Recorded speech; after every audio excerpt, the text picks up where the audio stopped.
संस्थापकाय च धर्मस्य सर्वधर्म स्वरूपिणे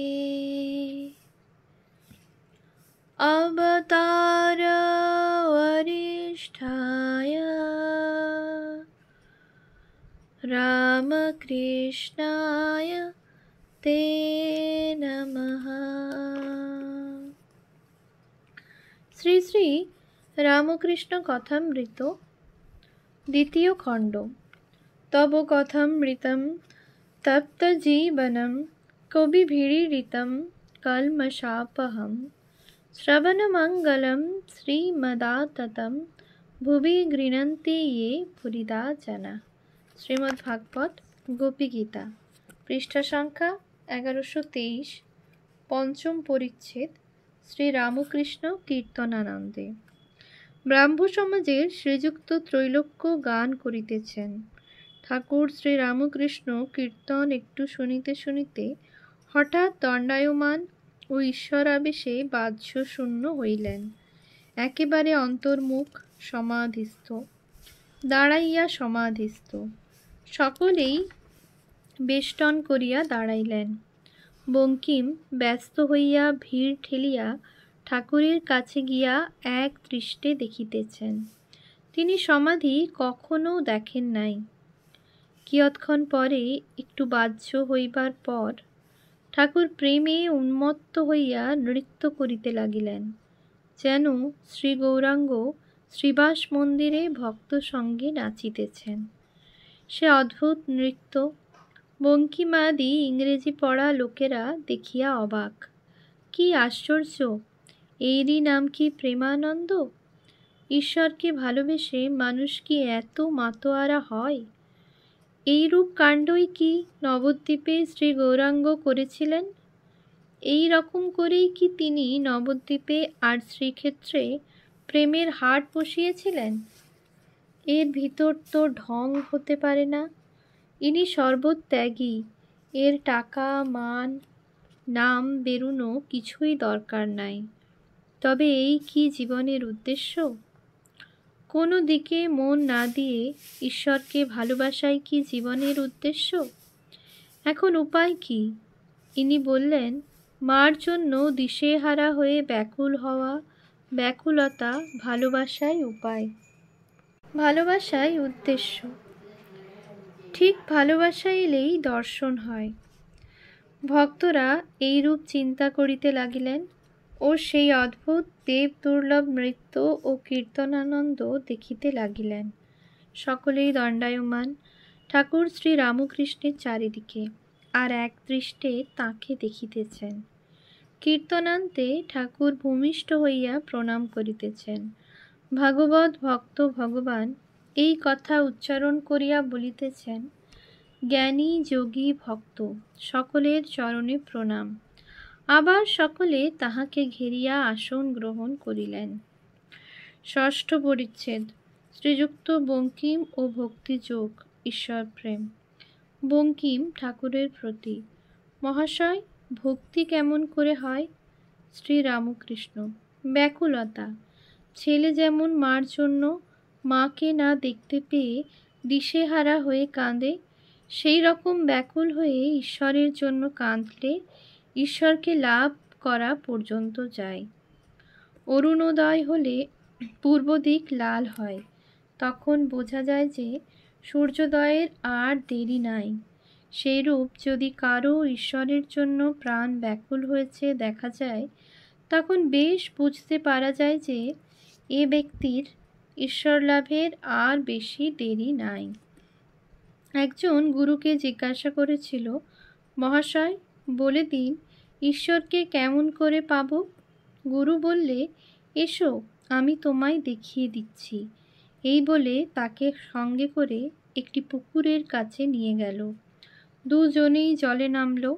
এমন সময় হঠাৎ গুরু শিষ্যকে ধরে জলে চুবিয়ে ধরলে। খানিকক্ষণ পরে ছেড়ে দিবার পর শিষ্য মাথা তুলে দাঁড়ালো। গুরু জিজ্ঞাসা করলে, তোমার কি রকম বোধ হচ্ছিল? শিষ্য বললে, প্রাণ যায় যায় বোধ হচ্ছিল। প্রাণ আটুপাটু করছিল। তখন গুরু বললে, ঈশ্বরের জন্য যখন প্রাণ ওইরূপ আটুপাটু করবে, তখন জানবে যে তার সাক্ষাৎকারের দেরি নাই। তোমায় বলি, উপরে ভাসলে কি হবে, একটু ডুব দাও।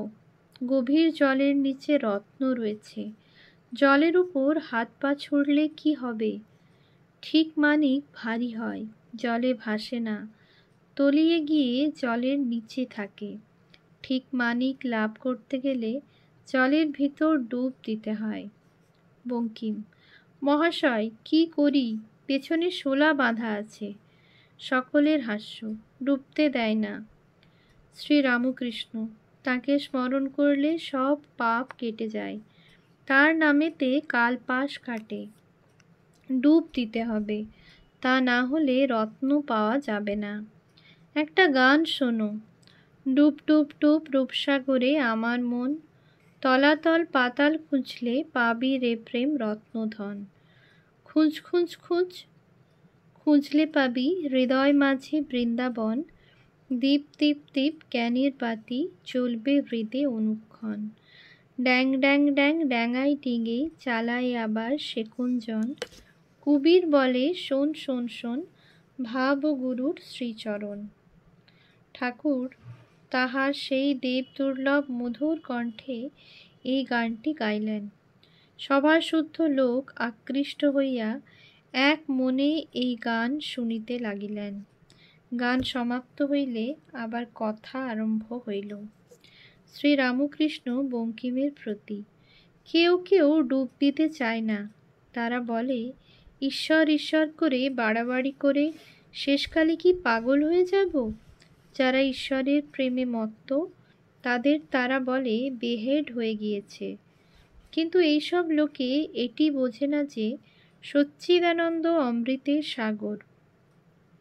আমি নরেন্দ্রকে জিজ্ঞাসা করেছিলাম, মনে কর যে এক খুলি রস আছে, আর তুই মাছি হয়েছিস, তুই কোনখানে বসে রস খাবি? নরেন্দ্র বললে, আড়াই কিনারায় বসে মুখ বাড়িয়ে খাবো।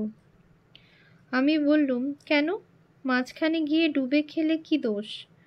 নরেন্দ্র বললে, তাহলে যে রসে জড়িয়ে মরে যাব। তখন আমি বললুম, বাবা, সচ্চিদানন্দ রস তা নয়, এ রস অমৃত রস, এতে ডুবলে মানুষ মরে না, অমর হয়। তাই বলছি ডুব দাও, কিছু ভয় নেই, ডুবলে অমর হয়। এইবার বঙ্কিম ঠাকুরকে প্রণাম করিলেন, বিদায় গ্রহণ করিবেন। বঙ্কিম, মহাশয়, যত আহাম্মক আমাকে ঠাউরেছেন তত নয়। একটি প্রার্থনা আছে, অনুগ্রহ করে কুটিরে একবার পায়ের ধুলা। শ্রীরামকৃষ্ণ, তা বেশ তো, ঈশ্বরের ইচ্ছা। বঙ্কিম, সেখানেও দেখবেন ভক্ত আছে।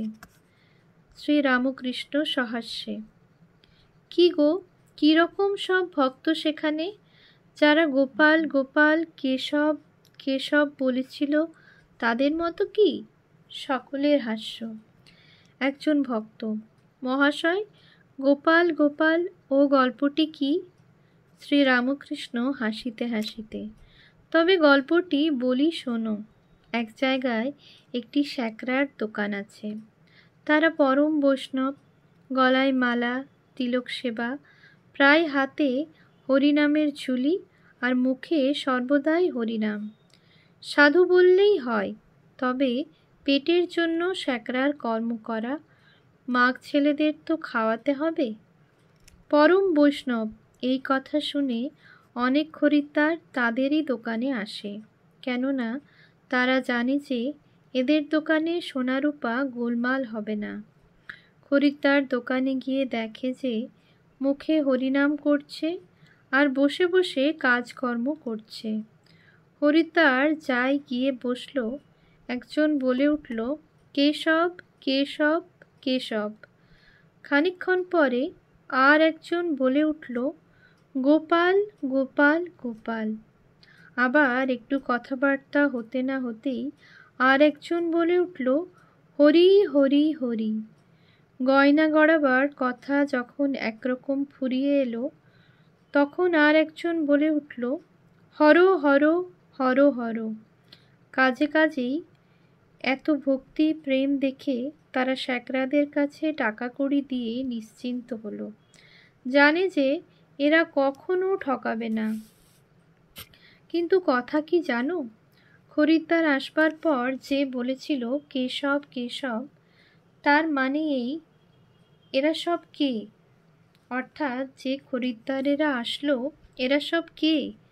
যে বললে গোপাল গোপাল, তার মানে এই এরা দেখছি গরুর পাল, গরুর পাল। যে বললে হরি হরি, তার মানে এই যে কালে দেখছি গরুর পাল, সে স্থলে তবে হরি অর্থাৎ হরণ করি। আর যে বলল হর হর, তার মানে এই যে কালে গরুর পাল দেখছ, সেকালে সর্বস্ব হরণ করো। এই তারা পরম ভক্ত সাধু। সকলের হাস্য। বঙ্কিম বিদায় গ্রহণ করিলেন, কিন্তু একাগ্র হয়ে কি ভাবিতেছিলেন। ঘরের দরজার কাছে আসিয়া দেখেন চাদর ফেলিয়া আসিয়াছেন, গায়ে শুধু জামা। একটি বাবু চাদরখানি কুড়াইয়া লইয়া ছুটিয়া আসিয়া চাদর তাহার হস্তে দিলেন। বঙ্কিম কি ভাবিতেছিলেন। রাখাল আসিয়াছেন, তিনি শ্রী বৃন্দাবন ধামে বলরামের সঙ্গে গিয়াছিলেন, সেখান হইতে কিছুদিন ফিরিয়াছেন। ঠাকুর তাহার কথা শরৎ ও দেবেন্দ্রের কাছে বলিয়াছিলেন ও তাহার সহিত আলাপ করিতে তাহাদের বলিয়াছিলেন। তাই তাহারা রাখালের সঙ্গে আলাপ করিতে উৎসুক হইয়া আসিয়াছিলেন। শুনিলেন এরই নাম রাখাল। শরৎ ও সান্যাল এরা ব্রাহ্মণ, অধর সুবর্ণ বণিক। পাছে গৃহস্বামী খাইতে ডাকেন, তাই তাড়াতাড়ি পলাইয়া গেলেন। তাহারা নূতন আসিতেছেন, এখনও জানেন না ঠাকুর অধরকে কত ভালোবাসেন। ঠাকুর বলেন, ভক্ত একটি পৃথক জাতি, সকলেই এক জাতীয়। অধর ঠাকুর শ্রীরামকৃষ্ণকে ও সমবেত ভক্তদের অতি যত্নপূর্বক আহ্বান করিয়া পরিতোষ করিয়া খাওয়াইলেন। ভোজনান্তে ভক্তগণ ঠাকুর শ্রীরামকৃষ্ণের মধুর কথাগুলি স্মরণ করিতে করিতে তাহার অদ্ভুত প্রেমের ছবি হৃদয়ে গ্রহণপূর্বক গৃহে প্রত্যাবর্তন করিলেন। অধরের বাটিতে শুভাগমনের দিনে শ্রীযুক্ত বঙ্কিম শ্রীরামকৃষ্ণকে তাহার বাটিতে যাইবার জন্য অনুরোধ করাতে তিনি কিছুদিন পরে শ্রীযুক্ত গিরিশ ও মাস্টারকে তাহার সানকিভাঙার বাসায় পাঠাইয়া দিয়াছিলেন। তাহাদের সহিত শ্রীরামকৃষ্ণ সম্বন্ধে অনেক কথা হয়। ঠাকুরকে আবার দর্শন করিতে আসিবার ইচ্ছা বঙ্কিম প্রকাশ করেন, কিন্তু কার্যগতিকে আর আসা হয় নাই। দক্ষিণেশ্বরে পঞ্চবটী মূলে দেবী চৌধুরানী পাঠ। 6 ডিসেম্বর 1884 খ্রিস্টাব্দে শ্রীযুক্ত অধরের বাটিতে ঠাকুর শ্রীরামকৃষ্ণ শুভাগমন করিয়াছিলেন ও শ্রীযুক্ত বঙ্কিমবাবুর সহিত আলাপ করিয়াছিলেন। প্রথম হইতে 6 পরিচ্ছেদে এইসব কথা বিবৃত হইল। এই ঘটনার কিছুদিন পরে, অর্থাৎ 27 ডিসেম্বর শনিবার, ঠাকুর শ্রীরামকৃষ্ণ পঞ্চবটী মূলে দক্ষিণেশ্বরে ভক্ত সঙ্গে বঙ্কিম প্রণীত দেবী চৌধুরানীর কতক অংশ পাঠ শুনিয়াছিলেন ও গীতোক্ত নিষ্কাম কর্মের বিষয় অনেক কথা বলিয়াছিলেন। শ্রীরামকৃষ্ণ পঞ্চবটী মূলে চাতালের উপর অনেক ভক্ত সঙ্গে বসিয়াছিলেন। মাস্টারকে পাঠ করিয়া শুনাইতে বলিলেন। কেদার, রাম, নিত্যগোপাল, তারক, শিবানন্দ, প্রসন্ন, ত্রিগুণাতীত, সুরেন্দ্র প্রভৃতি অনেকে উপস্থিত ছিলেন। ওম শান্তি শান্তি শান্তি। হরি ওম তৎসৎ। শ্রীরামকৃষ্ণার্পণমস্তু।